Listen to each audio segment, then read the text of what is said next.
estos meses de invierno. Pero nos vamos a otro tema. Tras superar los 70 contagios de coronavirus, el gobierno anunció medidas preventivas para frenar la propagación de este brote, iniciativas que apuntan a los adultos mayores, a menores de edad y a las personas privadas de libertad. ¿En qué consisten estas medidas? Jacinta Molina nos cuenta. Jacinta, ¿qué tal? Muy buenos días. Hola, Jacinta. ¿Cómo están ustedes? Buenos días. Claro, medidas que fueron anunciadas durante la jornada de ayer, no en todo caso sin un debate previo en lo que apunta, por ejemplo, a la suspensión de clases, que fue lo que se decretó entre otras decisiones. Y para analizar precisamente si esas medidas van en la dirección a la cual apuntan los especialistas, es que estamos con el doctor José Miguel Bernucci, él es vicepresidente del Colegio Médico, que nos acompaña a esta hora de la mañana. Doctor, muy buenos días. Le dejo esa primera pregunta planteada. Estas medidas que ayer anunciaba el gobierno, luego de reunirse incluso con los alcaldes, ¿van en la dirección correcta para poder evitar que este brote siga creciendo acá en nuestro país? Hola, buenos días. Sí, lo que nosotros hemos dicho y venimos repitiendo desde el viernes en la noche, cuando el presidente hizo su primera locución, fue que efectivamente las medidas del gobierno van en la dirección correcta, pero lamentablemente no iban con la fuerza y la profundidad necesaria que necesitamos. Efectivamente, todas las medidas de aislamiento y de control social, en el fondo, que están orientadas a que se propague el virus, se podían ir en la dirección como que las medidas que estaba planteando el gobierno. Sin embargo, nosotros dijimos el sábado a la mañana, cuando el ministro dijo que ya estábamos en fase 3, que había que extremar esta medida, y así lo sigue repitiendo nuestra presidenta y todos los organismos técnicos. ¿Qué quería decir extremar las medidas? No solamente evaluar y suspender los colegios que tenían casos positivos, sino también los colegios, todas las universidades, porque efectivamente el juntar 2.000, 3.000 niños o personas en una misma institución, eso genera mayor. Entonces, efectivamente, afortunadamente, ayer el presidente, incluso en contra de su comisión de expertos, logramos que entendiera y suspendiera las clases. Por lo tanto, nosotros creemos que ese tipo de medidas extremas van en la dirección correcta. Nosotros esperamos hoy día, que nuestra presidenta ha sido invitada por el presidente, poder decirle que sigamos extremando las medidas. Esto quiere decir probablemente cerrar o por lo menos hacer un control extremo de la frontera. Esto quiere decir también, por ejemplo, cerrar todos los negocios donde se congregue gente y que no sean de extremos necesarios. Esto quiere decir mall, cine probablemente, y mantener abiertos solamente los supermercados y las farmacias, y hacer otros controles, extremar, por ejemplo, las medidas en el metro y con el teletrabajo y las personas que puedan hacerlo a distancia. Las medidas que usted comentaba, doctor, van también y son similares a las que han adoptado otros países, no solamente en Europa, sino también en Latinoamérica. ¿Cree que en el caso de Chile, con los casos que se han registrado también hasta el momento, es un momento justo para precisamente tomar ese tipo de determinaciones? Y se lo pregunto específico lo que es el cierre de fronteras también, que eso ha sido también bastante polémico. Sí, efectivamente. Lo que hay que entender es que todas estas medidas que buscan un control de aislamiento sanitario, por decirlo de alguna forma, es que se tienen que dar justamente en un espacio, en una ventana de tiempo en la cual nosotros todavía la tenemos.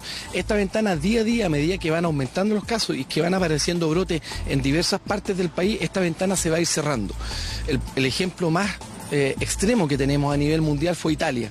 Italia en un momento comenzó a tomar estas medidas, la población no hizo caso de las medidas, la ventana se les cerró, y cuando ya quisieron hacer medidas extremas ya no hubo tiempo, y en el fondo la explosión de casos colapsó el sistema sanitario. Por lo tanto, nosotros le vamos a informar al presidente. Ayer nosotros nos reunimos con expertos y con los presidentes de varias sociedades científicas del país para poder coordinar las medidas y poder ir a presentárselas al presidente para que puedan ejercer las autoridades el liderazgo que nosotros necesitamos.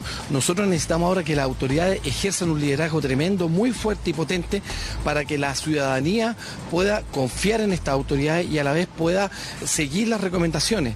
No sacamos nada con decir e indicar aislamiento social o cuarentena en las casas si la gente no hace caso o no se toma la cuarentena en serio, y en el fondo tenemos a la gente en cuarentena paseando en los malls, paseando en los cines. Nosotros necesitamos extremar las medidas, estamos todavía en la ventana de tiempo donde podemos tener el control sobre el brote, y por lo tanto esperamos así que el presidente nos pueda escuchar.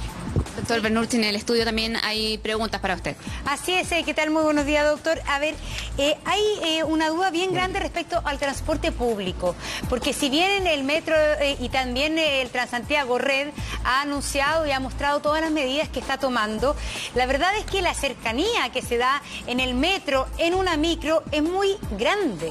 Y uno dice, ya, van a limpiar el bus cada cierto tiempo con alcohol, pero la verdad es que uno podría pensar que ahí es un foco importantísimo.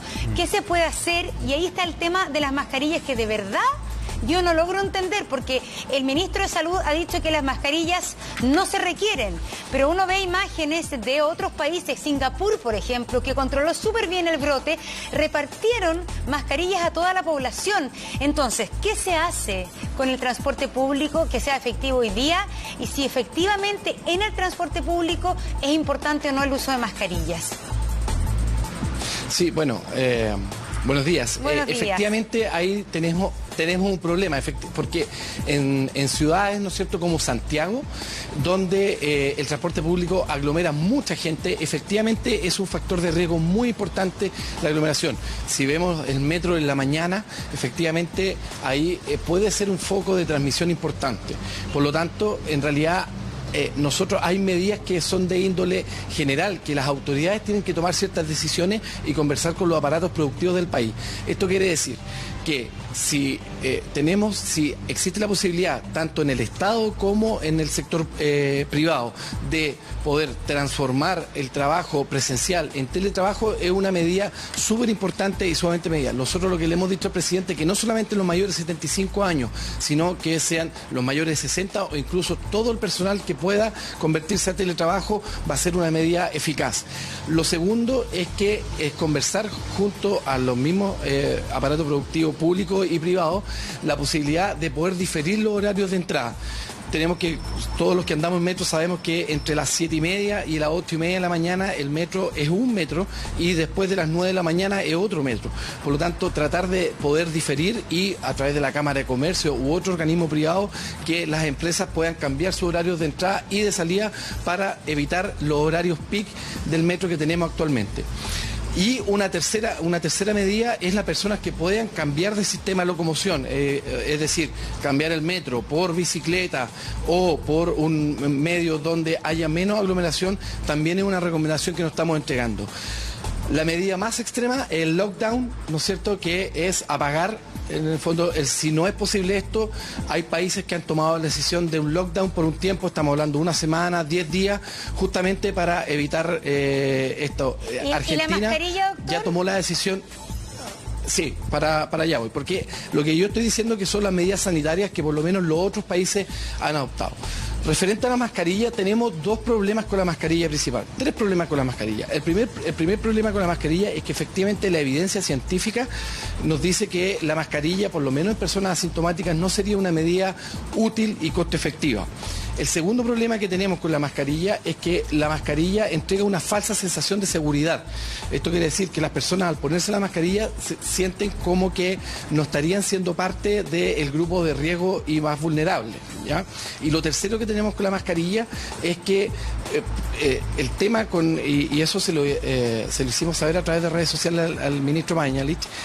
Finalmente el tema se transforma en si hay mascarilla o no hay mascarilla. Y si la autoridad no puede repartir las mascarillas, las personas terminan finalmente yendo a la farmacia, generando quiebre de stock, y finalmente toda la discusión se transforma no en las medidas que son costo efectivas, sino finalmente en si hay mascarilla o no hay mascarilla. Y es por lo tanto, nosotros creemos que las medidas de índole sanitaria, que tienen que ver más con tratar de sacar a la gente del metro o incluso llegar a cerrar el metro, son mucho más costo efectivas que finalmente si se ocupa o no una mascarilla. ¿Y guantes, doctor, por ejemplo, considerando que uno a veces toca superficies que han sido también tocadas?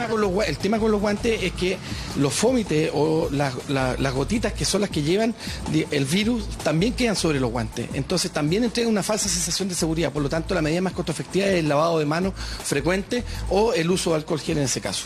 Doctor, muchas gracias, porque esas recomendaciones son sumamente importantes y considerando, claro, se han tomado ciertas medidas, pero también el cuidado personal es importantísimo para poder prevenir que este brote siga creciendo en nuestro país y también ser solidario. solidarios, ¿no? Porque hay una población de riesgo a la cual también hay que cuidar en estas circunstancias. Totalmente, gracias Jacinta. Buen dato entonces, no necesariamente porque la sensación de seguridad que produce los guantes o la mascarilla no hay que confiarse en eso. Más bien, el lavado de manos. Eso es lo más importante. Sí. A mí ya no me quedan manos, me he lavado las manos. Y así, como enseñaron, ¿no? Tengo obvio, 60 segundos y todo, parezco, en vez de manos tengo lijas. Pero bueno, un poco de crema también, es verdad. 7 de la mañana con 26 minutos vamos a cambiar y vamos a seguir hablando de este tema porque desde hoy y hasta el 15